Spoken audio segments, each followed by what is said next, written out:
In this chapter, I will complete the build of the motor and set it into the underframe.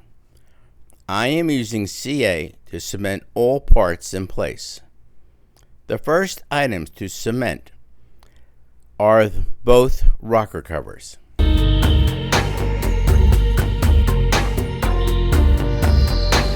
Now cement the oil filter near the front side of the motor.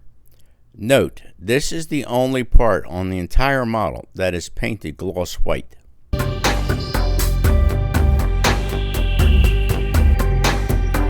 One of the exhaust manifolds can now be cemented to the motor.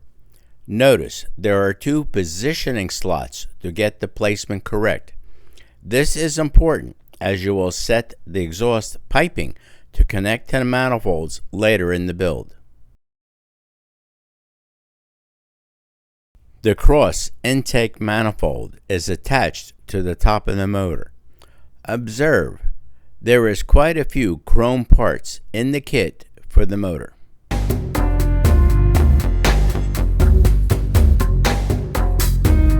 Now cement the distributor cap to the top of the motor. The Revell kit is well designed as all parts fit together easily.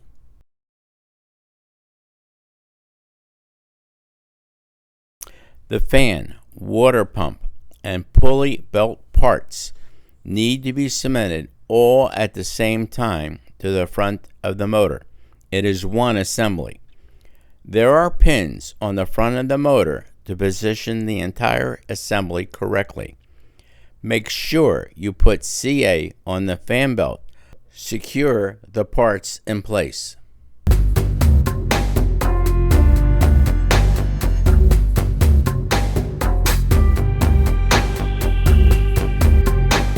The inline carburetor assembly with the custom filter attached for the racing version is now cemented to the top of the motor.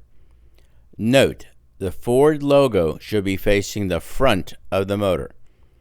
It is important to position this as close to the instructions as possible, as it sticks through the opening in the hood you will cut out later.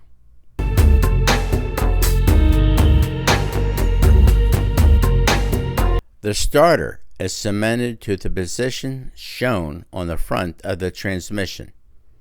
It faces only one way.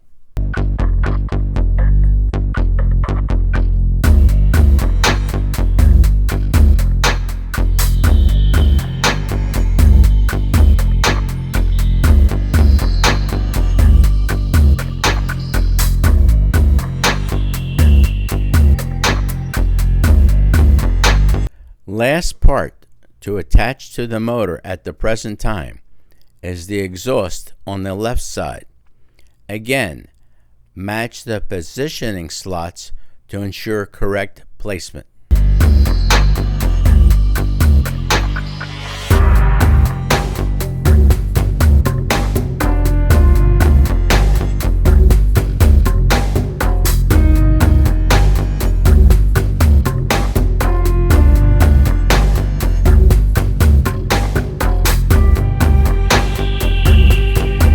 We are now ready to cement the motor assembly to the underframe.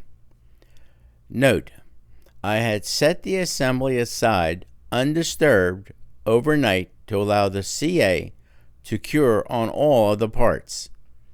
Test fit the motor onto the underframe, as this must be accurate to position other parts that needed to be added to the underframe, as well as the hoses from the radiator to the motor later in the build.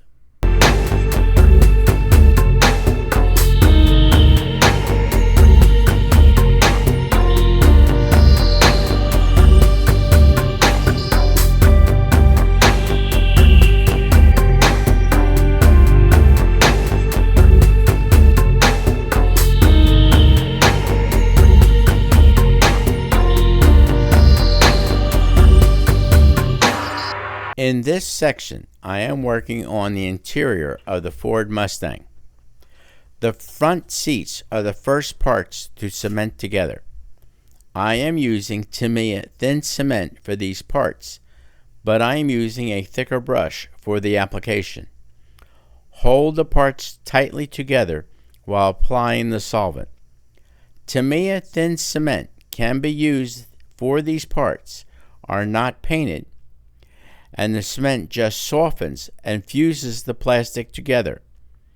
I feel the applicator supplied in the bottle doesn't deliver enough solvent to do an adequate job of securing the parts together, is why I am using a thicker brush. You can also use Plas-Truck plastic weld to achieve the same results.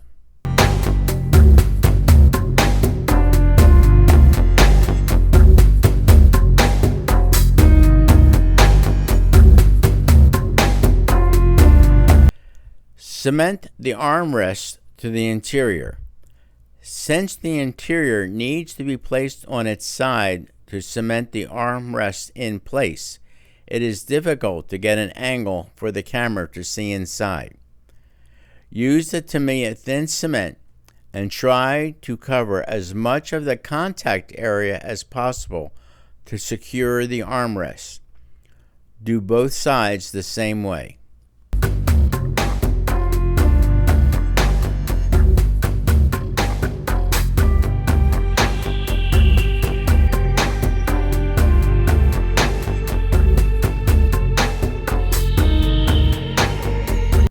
The dashboard is spray painted gloss light gray to complement the matte light gray already painted on the interior and the front seats done in Chapter 1.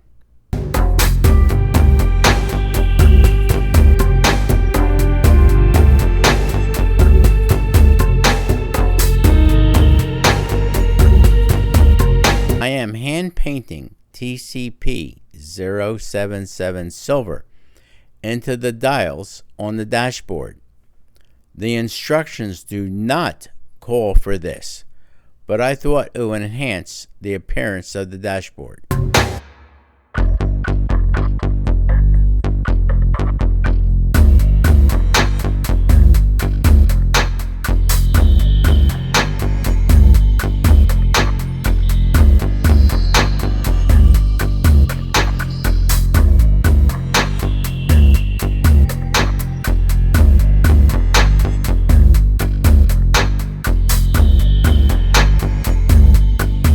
Gloss Black TCP 010 is being hand painted onto the steering wheel. I can do this since I allowed an open bottle of the Gloss Black to stand overnight to have some of the solvents evaporate to thicken the paint. This technique can be used on any of our glossy paints to thicken them enough to be hand painted.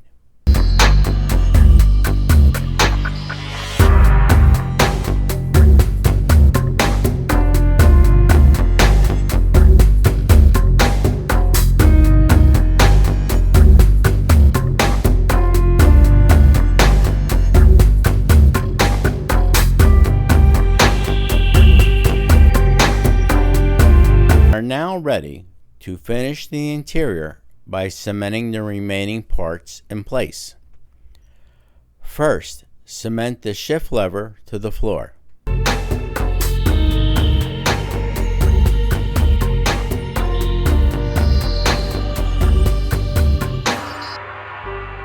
Now, cement the steering wheel onto the dashboard. Notice that the right side of the dashboard I had hand painted natural wood to give it some pizzazz.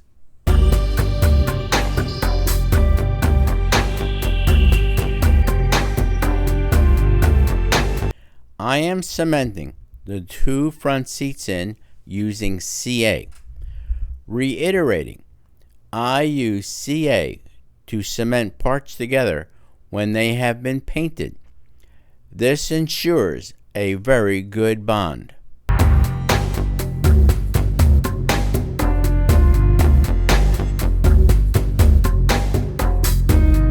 The last part to add to the interior is the dashboard. Again, I am using CA for this operation. The interior is not as well detailed as the much newer Revell Porsche 911 Carrera kit, but for an older model kit, it still has a level of detail the automotive hobbyist should enjoy.